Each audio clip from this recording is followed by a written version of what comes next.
Vamos abrir nossas Bíblias no Evangelho segundo Mateus, capítulo 5.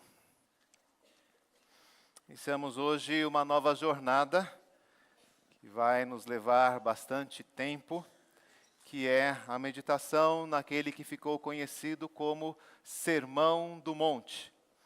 É o primeiro dos 5 discursos de Jesus no Evangelho de Mateus. Uma junção, uma compilação, uma apresentação da pregação de Jesus, do seu Evangelho, de como ele, andando pelas ruas da Galileia, da Palestina, de Jerusalém, ensinava o povo.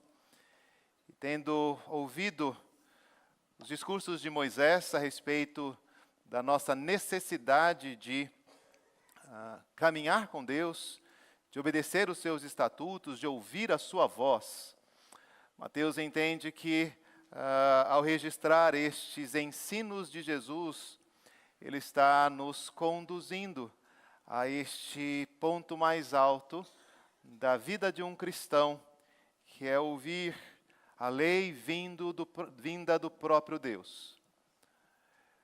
O texto fala que Jesus subiu ao monte.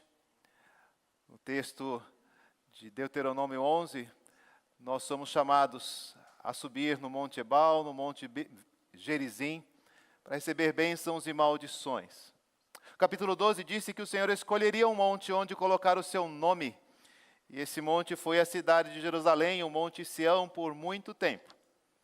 Mas agora nós vemos Deus, na pessoa do seu Filho, escolher um outro monte, que agora nos convida para subir até Ele e para podermos então ouvir os seus ensinos. É sobre isso que eu quero meditar com vocês esta noite, iniciando esta série de meditações.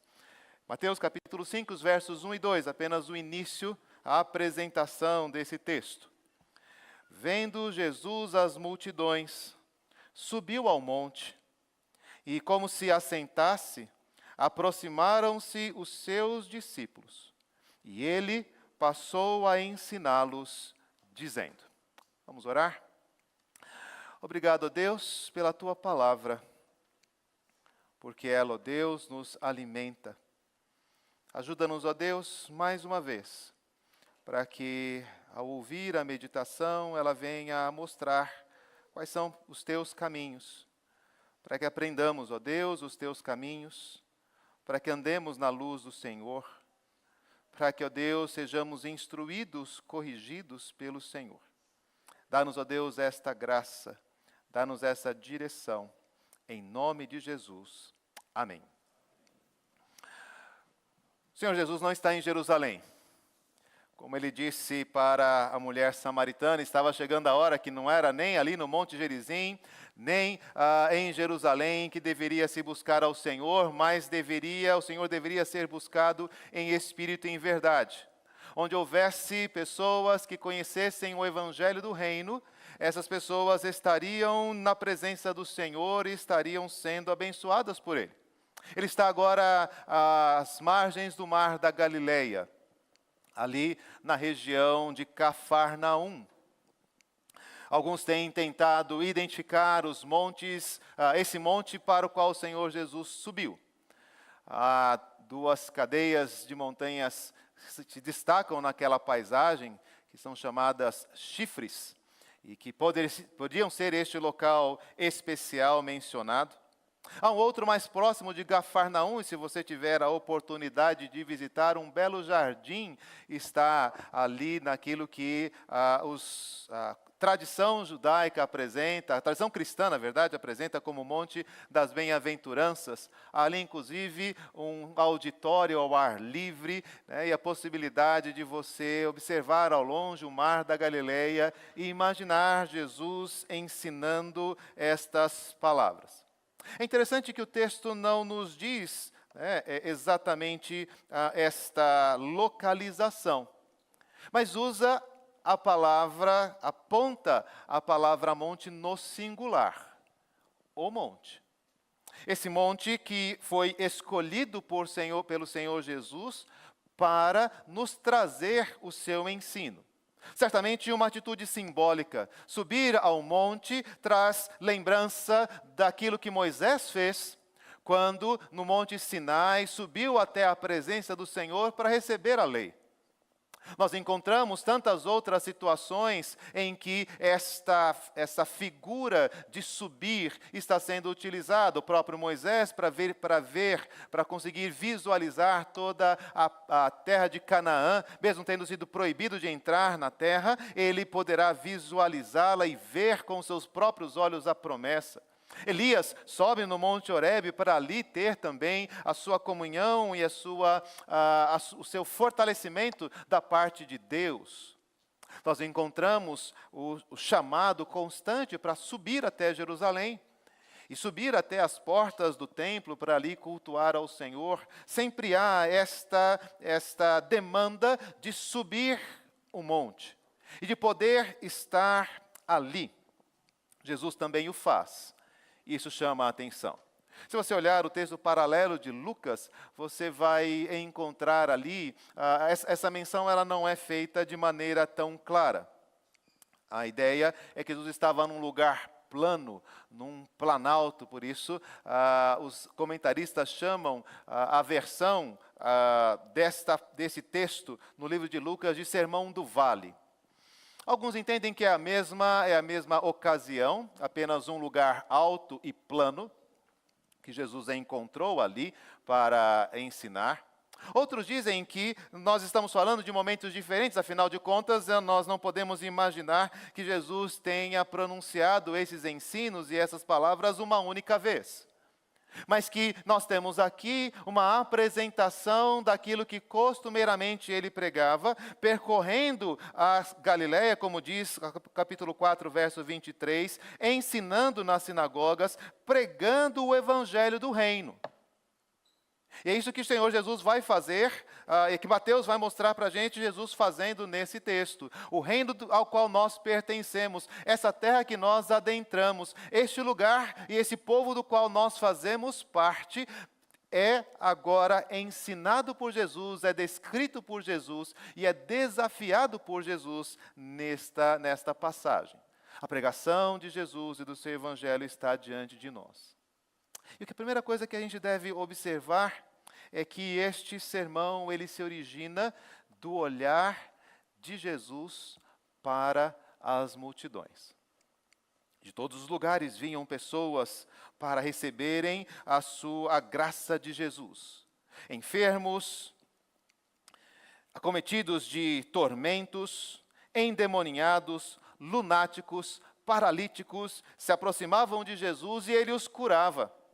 Tanto doenças físicas, quanto doenças emocionais, quanto doenças espirituais estavam nas mãos de Jesus, e uma multidão da Galileia, Decápolis, Jerusalém, Judeia, da além do Jordão, seguia Jesus, e o texto então diz, quando Jesus olhou para essas multidões, ele subiu o monte e trouxe este ensino. O que será que Jesus viu que o motivou a falar todas estas coisas? O que o Senhor está vendo em nós? Porque Ele olha para nós. Ele conhece os nossos atos, as nossas atitudes, Ele conhece o nosso coração. Ele olha para aquela multidão e vê pessoas necessitadas e carentes, que choram, que têm fome e sede de justiça. Ao mesmo tempo, ele olha ali pessoas comprometidas com o reino de Deus, que têm o coração limpo, que são pacificadores. Ele encontra ali pessoas perseguidas, pessoas que enfrentariam a perseguição e até mesmo a morte por causa do evangelho. Ele encontra ali pessoas a quem ele pode descrever como sal e luz do mundo. Mas certamente ele está diante de pessoas que ele diz, se você perder o sabor, ou se você se esconder debaixo de alguma caixa, de algum utensílio ou móvel, você não poderá fazer o seu trabalho. Ele viu pessoas que estavam satisfeitas com a sua própria justiça. Não matavam, não adulteravam, não juravam falso, davam as suas esmolas, faziam as suas orações. Mas olhou para o coração daquelas pessoas e, como João nos disse, ele não precisava que ninguém desse testemunho da natureza humana. E ele sabia que, a despeito daquelas pessoas terem atos religiosos e até mesmo serem aplaudidos pelos homens, estavam em dívida para com Deus. Ele olhou para aquela multidão e viu pessoas que estavam preocupadas com o dia de amanhã, o que comer, o que beber, o que vestir. Encontrou ali pessoas que diziam que queriam servir o Senhor Jesus e que se colocavam no seu reino, mas estavam atrás da sua própria glória, da sua própria vontade, que escondiam na sua religião seus maus atos, que na verdade eram servos de Mamon, que estavam a serviço de Satanás. Pessoas com o coração endurecido, que não conseguiam perdoar o seu irmão. Pessoas que achavam correto odiar o inimigo e exercer a vingança. Quantas coisas Jesus olhou, quantas coisas ele tem que trabalhar, quantas coisas ele vai apresentar e tem que discutir, olhar para aquela multidão e ensinar. Jesus não está ensinando no ar, Jesus não está ensinando no vácuo, ele está olhando para aquelas pessoas que estão ali e entendendo todas as dimensões das necessidades dessas pessoas, aquilo de bom que aquelas pessoas possuíam ou viriam a realizar, aquilo de mal que aquelas pessoas também faziam ou que estariam mantendo e preservando nas suas vidas. E está ali então Jesus subindo ao monte para ensinar a sua lei, para transmitir a sua palavra, para ajudar aqueles que precisam de ajuda, para corrigir aqueles que precisam ser corrigidos, para reprovar aqueles que precisam ser reprovados. O Senhor olhou as multidões e viu todas estas coisas. E hoje não é diferente. O Senhor é aquele que conhece o nosso coração, que vê o nosso interior, que sabe daquilo que você precisa antes mesmo de pedir, mas que também sabe que não é verdadeira a declaração que você faz diante dele e dos seus irmãos. E ele quer ensinar você. O Senhor viu as multidões, subiu ao monte. E o texto diz, como se assentasse. Está ali Jesus pacientemente. Quanto trabalho tinha Jesus? Multidão, enfermos, lunáticos, paralíticos, endemoniados. Um reino para anunciar, sair por toda a Judéia, Galiléia, uma missão para cumprir. E o Senhor Jesus se assenta. Porque ele tem tempo de falar. E ele emprega tempo para ensinar. Ele dedica tempo a nos orientar.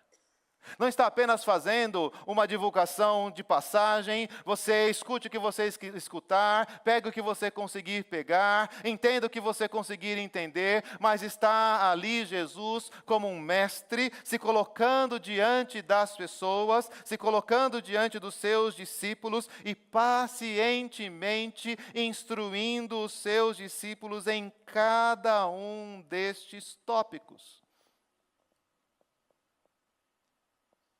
Não apenas conhecendo, mas tratando.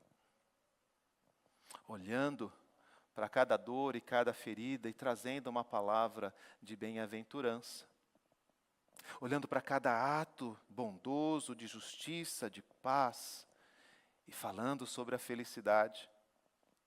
Olhando para cada perda, para cada prejuízo que amar o Evangelho e a palavra de Deus pode trazer aos seus discípulos e instando-os a se rejubilar. Está ali Jesus dizendo aos seus discípulos o que espera ver deles, como eles deveriam agir, quais seriam os parâmetros que eles deveriam cultivar na sua vida. Está ali Jesus preparado para falar sobre o caráter do cidadão do reino. Quais são as coisas que ele valoriza? Quais são as coisas que ele busca? Quais são as coisas que ele aprova? E pacientemente Jesus está nos falando sobre ela. Jesus está nos ensinando sobre a verdadeira felicidade. Jesus está nos orientando a respeito de uma visão da nossa vida que não deve ser baseada nas alegrias, nos prazeres, nas realizações comuns. De forma extraordinária, Ele chama cada um de nós a considerar que os que choram são felizes, que os perseguidos são felizes, que os injustiçados são felizes.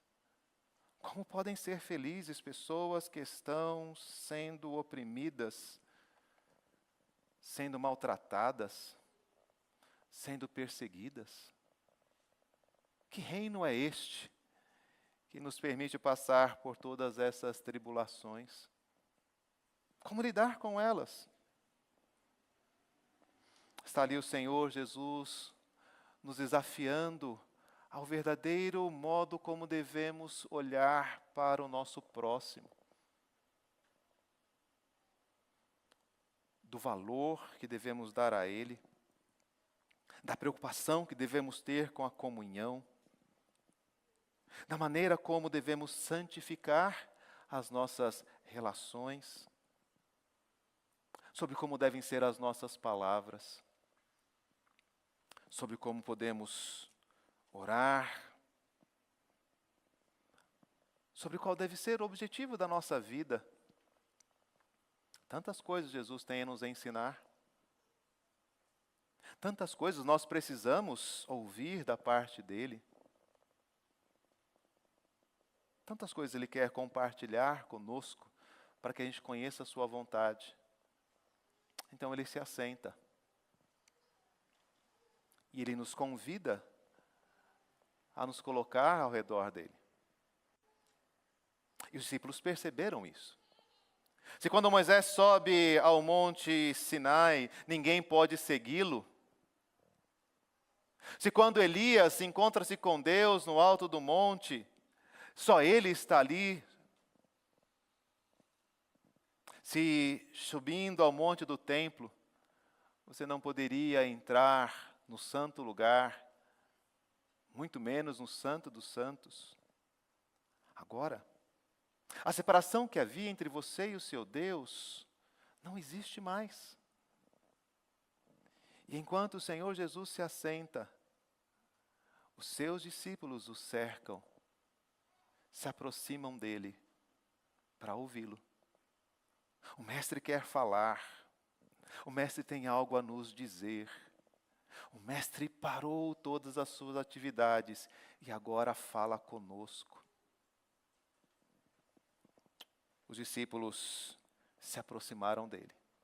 O Sermão do Monte, então, nos desafia a perguntar quão atentos estamos ao que Jesus tem a dizer. Qual é a nossa disposição de ouvir a maneira como Ele quer transformar a nossa vida? Que disposição mostramos quando alguém nos diz que a palavra do Senhor vai ser anunciada ou pregada? Os nossos ouvidos estão atentos? Os nossos olhos estão fixos? O nosso coração anseia e deseja por isso? Há tantas coisas para fazer. Certa vez, Jesus, assentado, ensinando seus discípulos, tem Maria sentada aos seus pés, enquanto Marta está ocupada. Tem muitas coisas para fazer.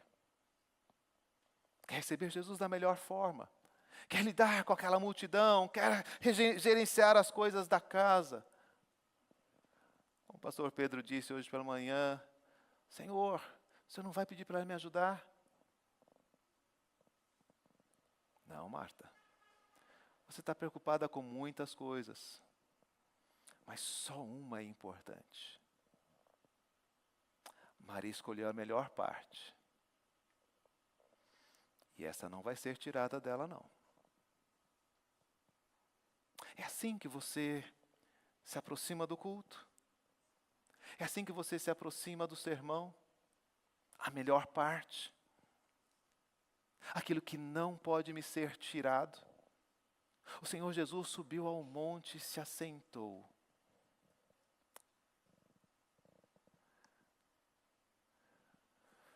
O salmista diz, fala ao Todo-Poderoso. Do alto, ele expressa a sua voz. Mas ele diz, meu povo, se você me escutasse. Eu te daria o melhor, eu encheria a sua boca. Eu te daria o melhor desta vida. O Senhor está falando, mas estamos escutando.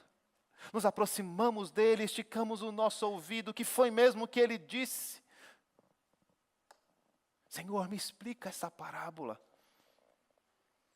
Aos outros, eles não têm esse privilégio que vocês têm. Eles ouvem em parábolas para que vendo não vejam, para que ouvindo não possam ouvir, para que o seu coração não seja transformado e não sejam salvos. Mas a vocês é dado conhecer o mistério da palavra de Deus. Eu vou lhe explicar. Porque se vocês não entenderem o sentido desta parábola, como vocês vão entender todas as outras? O Senhor Jesus se assentou. O Sermão do Monte nos coloca diante desta realidade. Sim, a realidade de toda a Escritura. De Gênesis a Apocalipse, o Senhor tem trazido esta revelação. É assim que Apocalipse, inclusive, é descrito. Revelação de Jesus Cristo, que Ele deu por meio do seu anjo a João. Bem-aventurados aqueles que leem, aqueles que ouvem as palavras da profecia, porque o tempo está próximo. Corremos tanto, não? O relógio chama, acordamos cedo, temos tantas coisas para resolver. Como diz o hino, ao meio-dia, os cuidados da terra abafam mais a voz do Senhor. Mas não é mais ao meio-dia, não. 6 horas da manhã, já tem um monte de apitos no seu celular, chamando a sua atenção. E eles vão firmes até o final do dia, para que você não se sente ao lado de Jesus, para que você não ouça o que Ele tem a dizer, para que você não conheça o Evangelho do Reino. Eu quero te convidar fazer um desafio. Nessa velocidade que eu estou pregando, eu estou falando bem devagarzinho, você está vendo? Eu vou demorar mais de 1 ano para falar sobre esses 3 capítulos. Mas vocês já estão acostumados com isso. Então o desafio é outro. Hoje eu li, antes de vir, esse capítulo em 14 minutos. Os 3 capítulos. Fiz a conta para poder dizer isso. Vou ler do começo ao fim, 14 minutos em leitura pausada. Uma vez por semana, daqui até eu terminar. É o compromisso que eu estou pedindo de vocês. Tantas coisas vocês têm que ler. Isso aqui, 14 minutos da sua semana. Então, vou parar minha leitura bíblica da escola dominical. Não, senhor, eu estou pedindo só 14 minutos. Não vou poder mais vir no ensaio do coral. Não, estou pedindo só 14 minutos. A programação da SAF da Mocidade não dá para ir. São só 14 minutos. Uma vez por semana. Nós vamos precisar ter essa mensagem na nossa mente. Precisamos decorar cada uma dessas palavras. Muitas delas já estão no nosso coração. Muitas delas nós podemos falar de cor. Mas há outros irmãos chegando, as nossas crianças aqui conosco, os nossos adolescentes que também precisam ter estas palavras do Senhor Jesus no seu coração, para que não pequem contra o Senhor. Você está pronto para se sentar com Jesus? 14 minutos para ler os 3 capítulos, Mateus 5, 6 e 7. Mais a meia hora da escola dominical, para que você leia, faça a sua leitura bíblica anual. mas a devocional da sua sociedade, a reunião de oração. Quanto tempo você sentaria com Jesus? Quanto tempo você ficaria ouvindo o que Ele tem a dizer? Quanto tempo você dedicaria para pedir ao Senhor que cuide do seu enfermo, do seu lunático, do seu endemoninhado? Quanto tempo? Quando Jesus se assentou, os discípulos se aproximaram dele. E ele os ensinou. Coisas preciosas são ditas aqui, mas novamente lembrando da palavra do Pedro pela manhã. O capítulo 8 de Romanos é um capítulo para nos incentivar. Nós é que falhamos, né? E aí apanhamos por conta disso. Mas o discurso de Jesus, certo dia alguém disse: esse discurso é duro demais. Quem é que pode escutar? Você vai ouvir Jesus dizer: se teu olho te faz pecar, tudo bem, afinal de contas você precisa enxergar. Arranca-o. Ah, mas só uma figura de linguagem. Ok, do quê? Você vai ouvir o Senhor Jesus dizer: se você chama seu irmão de tolo, e aí, resolvemos a questão da brincadeira ou não? Não? Sim, resolvemos? Certo? Podemos zombar dos nossos colegas? Qual que é o limite da brincadeira? Qual é o limite das piadas? Qual que é o limite, né, das pegadinhas que fazemos com os nossos irmãos? Porque o Senhor vai dizer: se você chamar seu irmão de tolo, se você zombar, dizer: isso não serve para nada, você é digno do fogo do inferno. Deve ser por isso que as pessoas não querem ouvir Jesus. Ele manda eu regozijar quando me perseguirem, quando falarem todo mal de mim. Ele vai falar que existe um galardão no céu. Ele vai dizer que eu tenho que ser perfeito como meu Pai Celeste é. Ele diz que tudo aquilo que eu disser tem que ser verdade.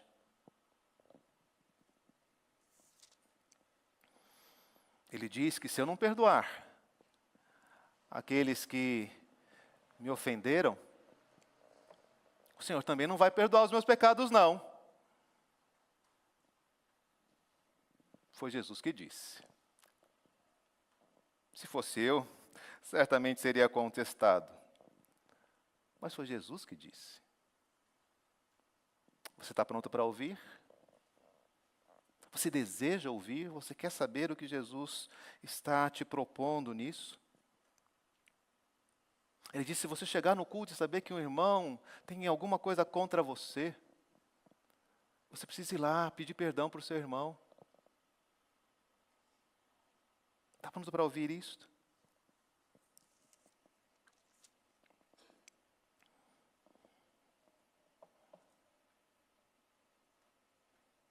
Está pronto para entrar pela porta estreita? Apertado? Cheio de gemidos?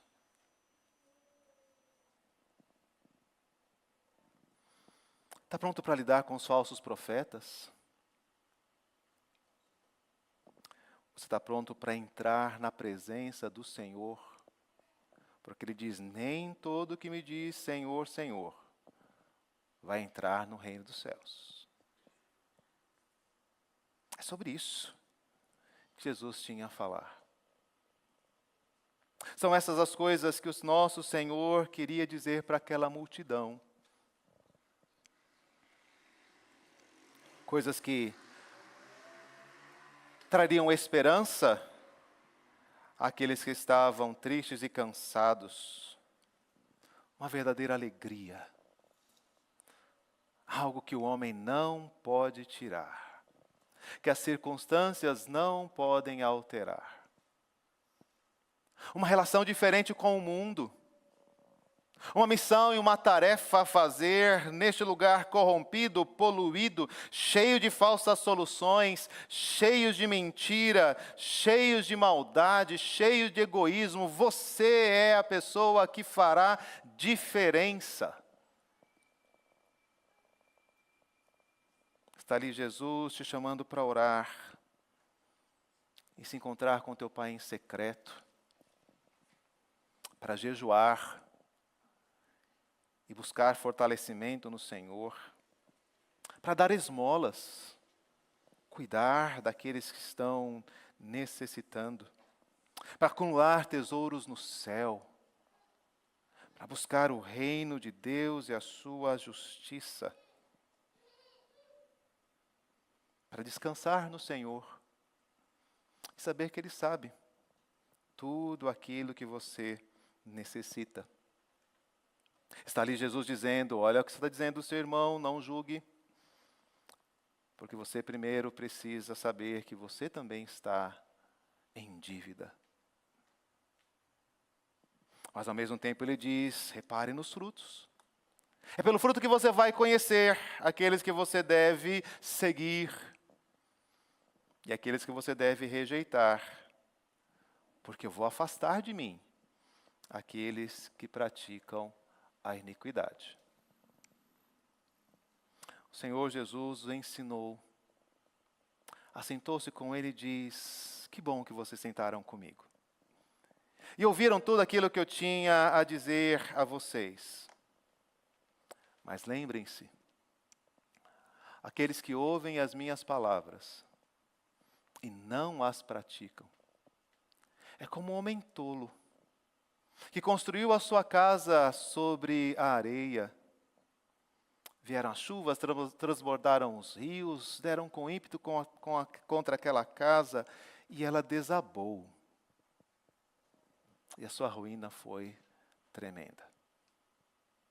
Mas se você ouvir as minhas palavras, e agora que nós levantarmos, você colocá-las em prática, se você praticá-las, então você será comparado a um homem prudente que vai colocar a casa, a sua vida, o seu futuro sobre alguma coisa firme. E não importa o que aconteça, não importa a chuva, não importa o transbordar dos rios, não importa a força dos ventos, não importa a força que der contra a sua casa, ela não vai cair.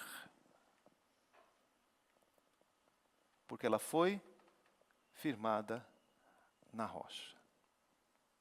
Vamos encher o nosso coração destas coisas? Ao olhar para as multidões, o Senhor Jesus subiu ao monte. E como ele se assentou, os discípulos se aproximaram dele. E então Jesus passou a ensiná-los. E quantas coisas preciosas Ele tem para nos ensinar. Que seja esse o nosso anseio. Uma vez por semana, 14 minutos, até que essas palavras encham e tomem conta do nosso coração. Meditaremos nela ao longo de mais de um ano, certamente. Mas elas são vida. Por mais duro que seja esse discurso, os discípulos vão responder: Senhor, para quem iremos? Só o Senhor tem as palavras da vida eterna. Nós temos crido que o Senhor é o Filho de Deus. É a orientação do Senhor num outro monte. A orientação de Deus Pai num outro monte é: este é o meu Filho amado. O meu prazer está nele. Ouçam-no. A ele ouvir. Que Deus coloque isso no nosso coração. Que Deus nos motive a buscar, ouvir a instrução da sua palavra. Não apenas no Sermão do Monte, como estamos fazendo aqui, mas aquilo que temos aprendido em Romanos, aquilo que temos aprendido na primeira carta de João, aquilo que temos aprendido na leitura bíblica diária, naquilo que vamos aprender no culto familiar, vamos falar sobre isso para o próximo ano, e em tantas oportunidades que o Senhor se assenta e que chama os seus discípulos para ouvir os ensinos dele. Que Deus nos abençoe.